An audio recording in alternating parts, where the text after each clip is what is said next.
Shalom Bapak Ibu saudari terkasih, kita akan lanjutkan mengenai kasih 1 Korintus 13. Kita sudah membahas 3 sesi dan ini kelanjutannya.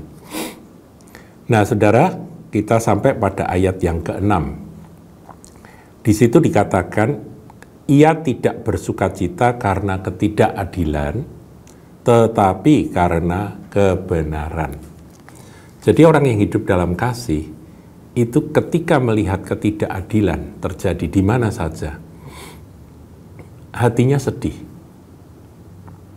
Dia berduka cita ketika ada orang diperlakukan tidak adil. Nah, ketidakadilan kan biasanya bisa mayoritas, minoritas, bisa juga tirani dari otoritas kepada orang-orang yang lemah. Nah, ini membuat dia tidak bersuka cita. Nah, kita perlu, saudaraku ya, memahami bagaimana kita mendeteksi, menilai diri kita ini ada kasih atau tidak. Ketika melihat ada ketidakadilan, apakah ada reaksi di dalam hati kita? Ada satu rasa duka, rasa sedih, dan berkata, seperti ada suara berkata, ini nggak boleh terjadi seperti ini. Dan orang-orang seperti itu nanti akan bertindak, saudara.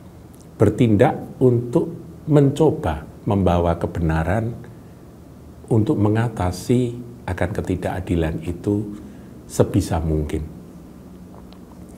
Itulah Yesus Kristus, saudaraku. Dia datang bukan dengan cara dunia, dia melawan ketidakadilan, tetapi dengan kasih.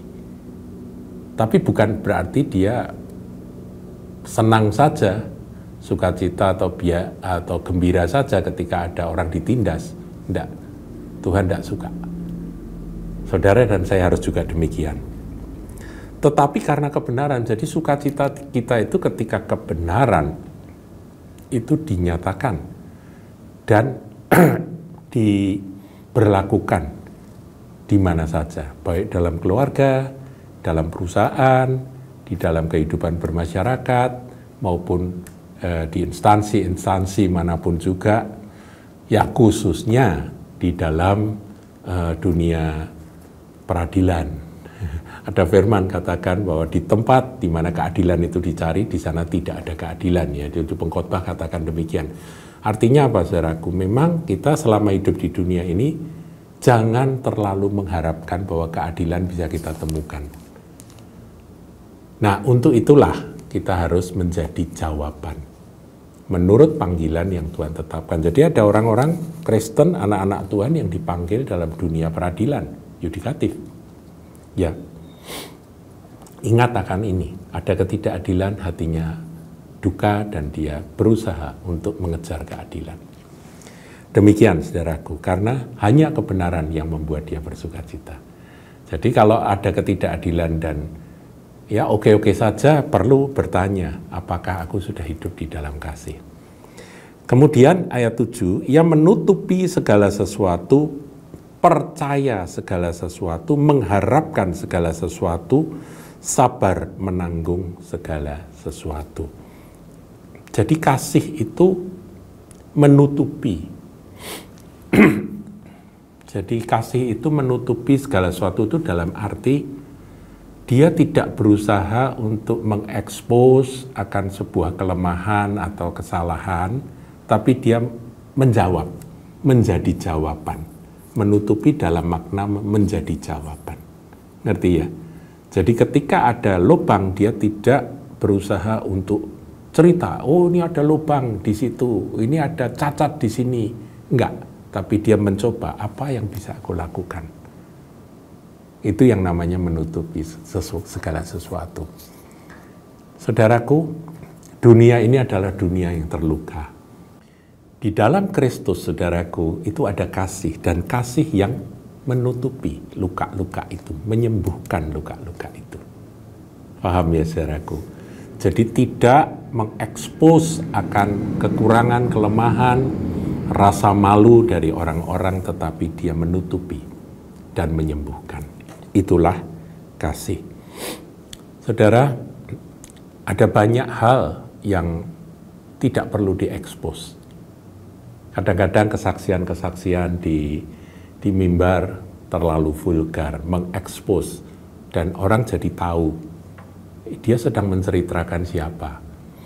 Apalagi disebut namanya, itu nggak perlu ya kalau hal itu membongkar-bongkar luka yang lama. Kalau hidup di dalam kasih mungkin ilustrasi penting, saudaraku ya, tetapi harus dikemas sedemikian rupa sehingga tidak sampai membuka akan aib dari seseorang. Kemudian mengharapkan segala sesuatu, artinya orang hidup dalam kasih itu dia punya pengharapan. Karena apa? Karena dia percaya bahwa di dalam kasih itu nanti ada satu kekuatan yang bekerja. Mengharapkan sesuatu. Kemudian sabar menanggung segala sesuatu. Nah, ini juga penting, saudaraku. Kasih itu harus endured ya. Endured itu tahan untuk sampai ada yang menerjemahkan tahan menderita begitu ya. Dia bertahan. Jadi orang yang punya kasih dia akan bisa bertahan di dalam keadaan apapun juga. Demikian, saudaraku. Nah, kita lanjut sampai ayat 8. Dikatakan kasih tidak berkesudahan, ini terjemahan yang cukup bagus. Kasih tidak berkesudahan, ayat 8. Tapi sesungguhnya, saudaraku, terjemahan yang lebih tepat itu adalah kasih tidak pernah gagal. Ya, jadi kasih itu nggak pernah gagal. Tak berkesudahan dalam arti nggak pernah gagal. Saudara, dalam mengatasi satu masalah, pakai cara apa? Ketika Anda merasa cara ini nggak bisa, cara itu nggak bisa, cara ini juga tidak berhasil, coba pakai kasih. Pakailah kasih, kenakanlah kasih. Karena hanya kasih yang tidak pernah gagal. Barangkali metode yang ABC ini bagus, tetapi kalau nggak ada kasih, saudaraku, tidak dijamin keberhasilannya. Kemudian dikaitkan oleh Rasul Paulus dengan karunia-karunia yang sudah dibahas di ayat-ayat awal dari 1 Korintus 13 ini. Kasih tidak berkesudahan, nubuat akan berakhir. Jadi nubuat-nubuat kita itu nanti akan hilang, akan berakhir. Bahasa roh akan berhenti. Ya kan, ada bahasa roh, ada nubuat, itu karunia-karunia yang tadi dibahas di atas. Pengetahuan akan lenyap. Orang sehebat apapun pengetahuan pengertiannya, ya itu nanti akan selesai. Tetapi yang namanya kasih itu tidak berkesudahan dan tidak pernah gagal. Kemudian dijelaskan, saudaraku, di ayat 9, sebab pengetahuan kita tidak lengkap. Saudara, kalau ada seorang hamba Tuhan yang ahli di dalam satu topik tertentu dalam menafsirkan firman Tuhan, mungkin tentang akhir zaman, ingat akan ayat ini. Pengetahuan kita tidak lengkap. Jadi jangan berkata bahwa apa yang aku ajarkan ini sudah lengkap. Enggak, saudaraku. Dari zaman ke zaman, nggak pernah selesai pengetahuan itu. Terus, kalau Tuhan singkapkan, nanti akan muncul penyingkapan yang baru, diuji. Mungkin benar, mungkin salah. Nanti ada penyingkapan yang baru, diuji lagi. Mungkin benar, mungkin salah. Jadi nggak pernah kita bisa mengklaim bahwa inilah pengajaran akhir zaman yang paling benar, paling lengkap dan paling benar. Nggak bisa. Pengetahuan kita tidak lengkap. Dan nubuat kita tidak sempurna. Nah, orang yang bergerak dalam karunia nubuat itu pun tidak sempurna. Makanya saya senang, saya pernah ketemu dengan seorang hamba Tuhan, seorang yang bergerak dalam karunia kenabian. Dia cerita bahwa saya nubuat itu kadangkala tidak bisa tajam. Karena kondisi saya sendiri, kondisi rohani saya juga tidak fit. mungkin ada salahnya, dan sebagainya. Nah, ini yang dimaksudkan, saudaraku, nubuat kita tidak sempurna. Jadi jangan orang berkata bahwa wah nubuat ini pasti jos gitu ya.